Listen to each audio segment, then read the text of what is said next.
Hello everybody, happy October, one of the best months of the year if I do say so myself. The time has come to talk about what I read in September. School time came, it arrived along with lots of stress, lots of homework, lots of minutes spent doing things I'd rather spend reading, but because of that I only read about 5, maybe 6 books this month.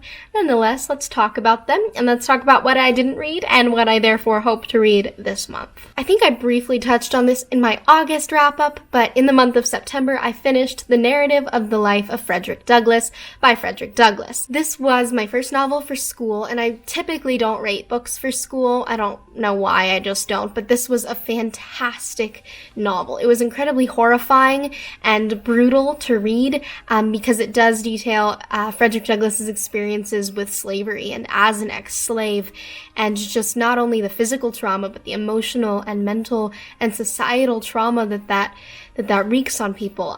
It was very difficult to read, but at the same time I couldn't put it down. His story was full of horrendous experiences, but nonetheless the ending of the book and just the book in general had a really inspiring tone because it talked about how literacy is the key to freedom. And I think that applies to pretty much everything, not only in instances as brutal as chattel slavery, but really in any aspect of life. I truly believe that the written word is the key to having critical thoughts of your own and learning that you are an individual and can have your own thoughts and ideas and conceptions, and that that's a beautiful thing, and then you can then share those things with the world, which is even better. But it's just so fantastic to me that these tiny little symbols mean so much and can free not only a person but a mind and a heart and unleash the sheer potential and power of that person into the world. I think that's beautiful. I would highly recommend you read this book. It's really moving and impactful. Next, I read The House in the Cerulean Sea by T.J. Klune. Absolutely one of my new favorite books of all time. It follows our main character, Linus, who is a social worker for magical children who are orphaned. So essentially, he goes to these orphanages all over the world and inspects them to make sure that the children are safe and that they're doing well. But he is really invested in his job, a lot more than other people with his same career. He ends up going to this orphanage that's in a house by the Cerulean Sea, and it's about family at the end of the day, because Linus becomes incredibly close with not only the people who run the orphanage, but with the children there. It's a story of choosing who you let into your life and letting people affect you and touch you, and the fact that although everyone in the world is different in some way, we can connect based on our shared humanity and our shared capacity for love. This book also had a really awesome gay romance. I was cheering them on the whole time. I loved both of the characters. It was a really healthy relationship. I loved this book. Go read it. It was a 5-star. Absolutely. I'm going for sure to read more of TJ Klune's work. After that, I read Atomic Habits by James Clear. My dad's been asking me to read this for a while, so I did. I think I've mentioned this in a video previously, but I am a massive procrastinator and nobody believes me because I do get all my work in on time, but I do all of the work the night before, I'm that kind of procrastinator. So I thought I would read this book, which is pretty much about how to develop habits so that you're more on top of your life, more productive, more fearless in reaching your goals, and you have systems that allow you to do so. And it was good. It was nothing that I didn't know already. I already was familiar a lot with the idea of habits and the whole 90-day system and holding yourself accountable. I already knew all that. However, this was a really wonderful reminder, and the anecdotes in it were highly inspiring. I'd recommend this book. It's actually probably one of the only self-help / productivity books I read thus far that I felt was a lot more applicable than preachy, if you know what I mean. On that note, I read Personality Isn't Permanent by Benjamin Hardy. I agreed with the main message of this book absolutely, which is that personality isn't permanent, and that personality quizzes like the Myers-Briggs system do not accurately tell you who you are, because what's so beautiful about humans, is that we have this incredible capacity to evolve and adapt, and we are changed by everything that breaks us and builds us. I loved that idea. I loved the idea of don't get stuck in an idea of who you are, because who you are will evolve. However, I didn't love this book. It took me a long time to get through, and it kind of put me in a reading slump, thus my 6 books this month. Why didn't I like it, you ask? Well, that is a good question. I felt like it was a little bit full of contradictions. What I mean here is that the entire premise of the book is that you can change and you can evolve and you can be your own catalyst for morphing into a better version of you. But there was also quite a bit, not so much that I felt like it was overwhelmingly biased, but there was definitely some religion in the book. And I always have a hard time reading books that are by people in a scientific field. This guy's a psychologist or a psychiatrist, one of the two, that melds with religion. I don't know why, I just don't love it. I don't love it. I am not a religious person in any way. I am an atheist, but I'm totally cool with reading religion. I think a religion is a really interesting part of human culture. That said, in a book about science and about free will, it just felt a little odd to me. It just felt a little strange. I don't know how to describe it beyond that. Additionally, I don't think this was conscious whatsoever for the author, but every time I read books about changing who you are and self-help, there's almost always the tiniest little element of fat phobia. And again, I think this was entirely accidental, but I do think the book pushed that idea, that stereotype that people who are fat are not productive or don't have a purpose or hopes or goals or dreams and can't lead a fulfilling life.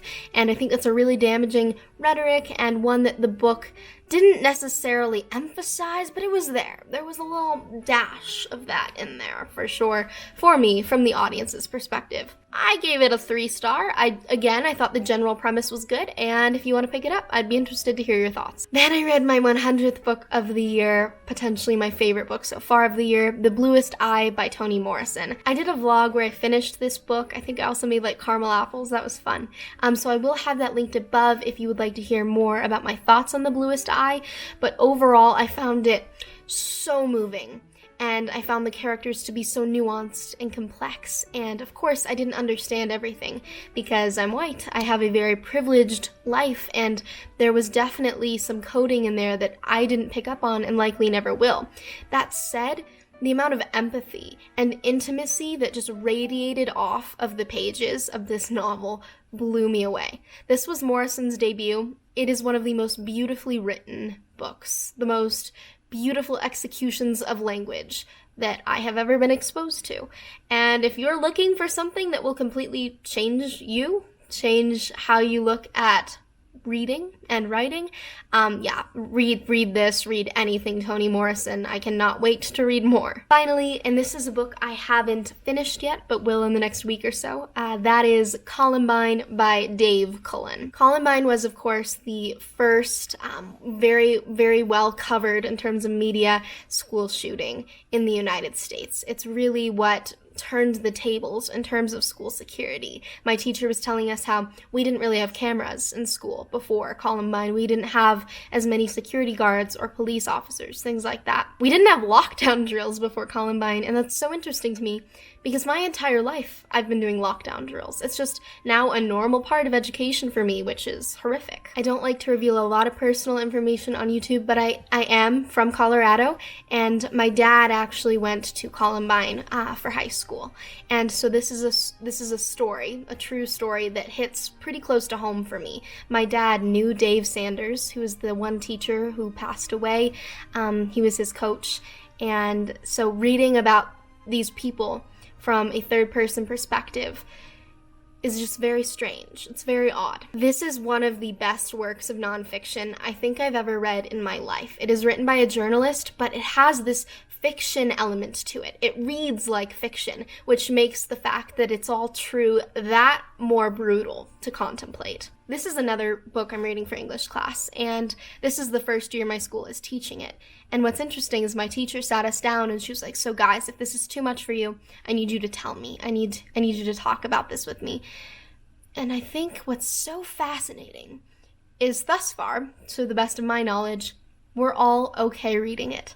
And the reason for that, in my opinion, is because we've been so desensitized to the fact that this is something that happens. It's not necessarily true that school shootings are on the rise. I think statistically they're actually going down. Right now they're just getting more media coverage, which is why they seem, I think, to be more of a threat. But I'm just so used to it. It's horrible to think about, but it's kind of our reality. My generation grows up knowing that that's something that could happen. But that aside, I would highly recommend this book. Like I said, marvelously written. It really dives into the myths behind Columbine. There are a lot of myths that were spread by the media. It talks about mental health a lot, societal pressures, community, things like that, and I would definitely recommend it. Those are all the books I read in September, but let me tell you real quick about what I'm currently listening to on audiobook and reading. The first one I also mentioned last month, Americana. That is for my book club. It is by Chimamanda Ngozi Adichie, and it is awesome. It's super funny, and I'm enjoying it a lot. On audiobook, I am listening to, I gotta say, I love Taylor Swift, but I'm kind of pissed at her right now because when I have free time now, I don't listen to audiobooks. I listen to folklore, and it's just gotten me very behind on my reading goals. But I am currently reading Storm of Swords by George R.R. Martin. I'm only 27% of the way through, which means I have, let's see exactly how much. I have 34 hours to go, and it expires in 2 days, so I'm gonna have to put that one on hold and recheck it out. I am also listening to My Life on the Road by Gloria Steinem, well-read Black Girl by Gloria Deem, and The Cider House Rules by John Irving. So I am reading most of the books I said I would in September, just haven't finished them yet. Thank you all so much for watching this video. I'd love to hear about what you read in the month of September, or what you watched. I've been watching a lot of movies lately. I don't know about you. I think it's autumn. It just puts me in a movie spirit. But yeah, thank you for watching. I will see you all next time, and until then, stay safe. Bye-bye.